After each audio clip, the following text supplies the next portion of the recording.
안녕하세요. 침을 읽어주는 남자 치미진입니다. 오늘은 23년 10월 4일자 매일경제신문 월드면에 있는 내용을 읽어드리도록 하겠습니다. 자, 바로 시작합니다.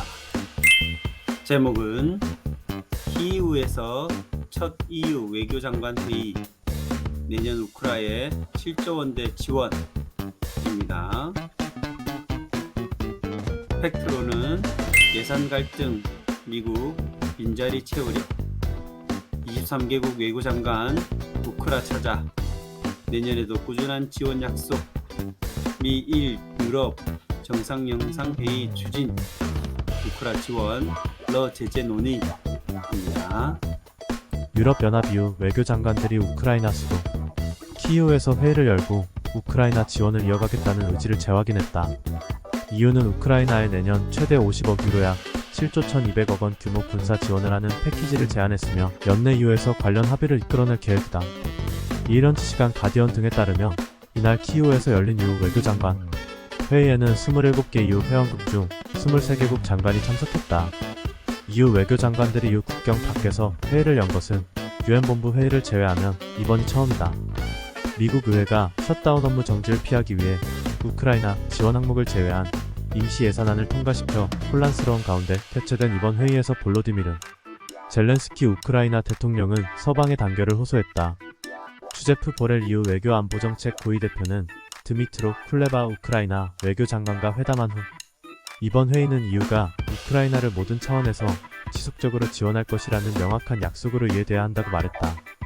그는 EU가 우크라이나에 내년 최대 50억 유로 규모의 군사 지원을 하는 패키지를 제안했으며 연내 EU에서 관련 합의가 이뤄지길 기대한다고 밝혔다.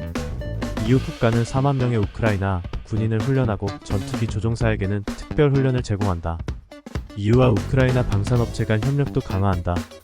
젤렌스키 대통령은 이날 성명에서 우리의 승리는 직접적으로 우리의 협력에 달려있다며 우리가 더 강력하고 원칙적인 조처를 함께 시행할수록 전쟁이 더 빨리 끝날 것이라고 말했다. 러시아의 공격용 드론을 제공하는 이란에 대한 제재도 확대해야 한다고 밝혔다. 또 우크라이나의 전후 복구를 위해 동결된 러시아 자산을 우크라이나로 이전할 수 있도록 하는 절차를 서둘러야 한다고 강조했다.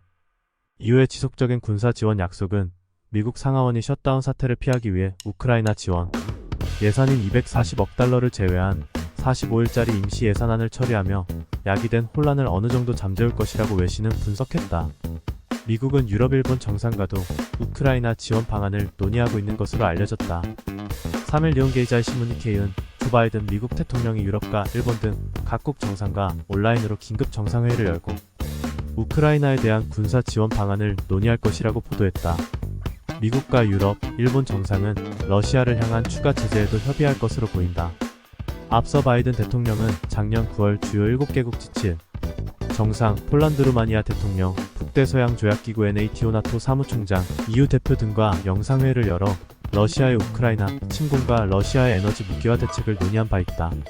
한편 우크라이나는 러시아 침공 직후부터 자국 경제를 보호하기 위해 유지해온 고정한 율제를 처음 완화하기로 결정했다고 이를 밝혔다. 로이터 통신에 따르면 우크라이나 중앙은행은 은행 간 외환 거래로 환율이 결정되는 관리형 변동환 율제로 전환하지만 과도한 변동성을 억제하기 위해 외환 시장에 개입할 방침이라고 밝혔다. 중앙은행은 새 환율제 시행에 따라 우크라이나 경제와 외환 시장 안정성이 강화되고 국내외 여건 변화에 대한 적응력이 개선될 것으로 봤다. 장기간 고정환 율제의 운영으로 누적된 불균형 위험도 감소할 것이라고 전망했다.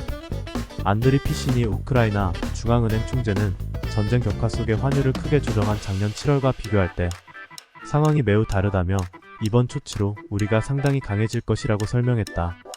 이상으로 서울 김재관 기자님과 워싱턴 강계만 특파원님의 글입니다. 우크라이나와 러시아의 전쟁이 장기화될 조짐이 보이고 미국은 점점 더 갈수록 국가적 지원을 해주기가 버겁기 시작하였나 봅니다. 우리가 위험에 처했을 때 과연 끝까지 동맹의 손길을 줄지 걱정이 앞서는군요. 오늘도 행복하세요. 내일 또 만나요, 제발.